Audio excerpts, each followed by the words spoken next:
আসসালামু আলাইকুম, আশা করি সবাই ভালো আছেন। যারা আমার চ্যানেলটি এখনও সাবস্ক্রাইব করে নেই সাবস্ক্রাইব করে দেবেন, একটা লাইক দিয়ে দেবেন, শেয়ার করে দেবেন। আজকে জানাবো কিভাবে ছাগলের ফার্ম করে লাভবান হওয়া যাবে। আসলে ছাগলের ফার্ম করতে হলে ফার্স্টে ছাগল বা গরু এদেরকে মন থেকে ভালোবাসতে হবে, এদেরকে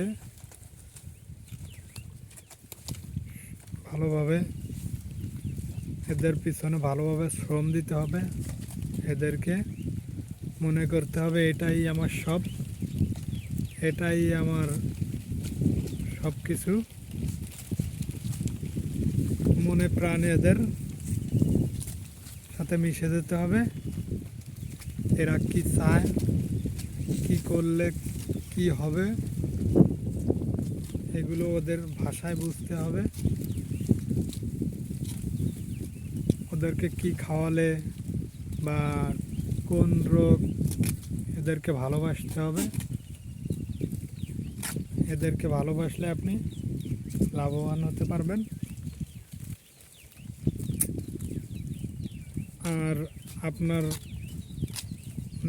যে জায়গায় ছাগলগুলো রাখবেন সেই জায়গাটা ভালো হইতে হবে, মাছা হইতে হবে। এরা মাছার উপরে থাকতে পছন্দ করে, জায়গাটা ভালো হইতে হবে। এদেরকে যত আপনি আপনার মন থেকে ভালোবাসবেন ততই আপনি সাফল্য অর্জন করতে পারবেন। এক কথায় এদের সাথে মিশে যেতে হবে, ঠিক আছে? তাইলে আপনি সাকসেস হইতে পারবেন। আর মনে করতে হবে যে এটা দিয়েই আমার সব কিছু করতে হবে, এটা দিয়েই আমার সংসার চলবে, বা এটার উপরেই করতে হবে আর কি, সব কিছু করতে হবে, তাইলেই হবে। কিন্তু মন দুই রকম রাখলে হবে না। এক কথায় ধৈর্য ধরতে হবে। ধৈর্য না ধরলে আপনি কোনোদিনও সাকসেস হইতে পারবেন না। মনটাকে স্থির করতে হবে, ঠিক আছে? মনটাকে স্থির করতে হবে, তাইলেই আপনি হবেন।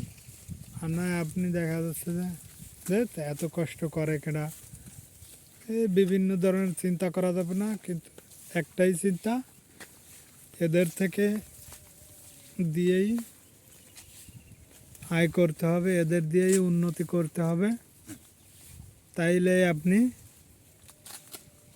একদিন না একদিন আপনার লক্ষ্যে পৌঁছাতে পারবেন। না হলে আপনি মন দুই রকম করলে জীবনও আপনি কিছুই করতে পারবেন না, ঠিক আছে? তাইলেই আপনি সাকসেস হইতে পারবেন। মনটা এক রাখতে হবে। যেমন আপনি ধরেন, আপনি যদি একটা চাকরি করেন, চাকরি করলে ওর পিছনে 12টা ঘন্টা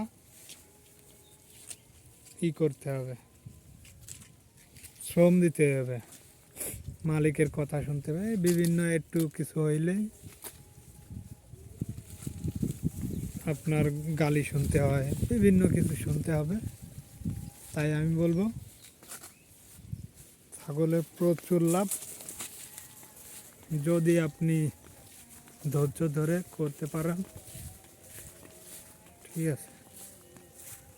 একটাই, ধৈর্য ধরতে হবে। ছাগলে প্রচুর লাভ। এই ছাগল দিয়ে অনেক কিছু করাই সম্ভব, ঠিক আছে? অনেক কিছুই করা সম্ভব এই ছাগলদের দিয়ে। তাই আমি বলবো ধৈর্য ছাড়া কোনো কিছু হয় না। ধৈর্য ধরতে হবে, ছাগলকে ভালোবাসতে হবে। যে কোনো ছাগল হোক, যাই হোক, তাদেরকে ভালোবাসতে হবে, এক কথায়। আল্লাহ হাফেজ।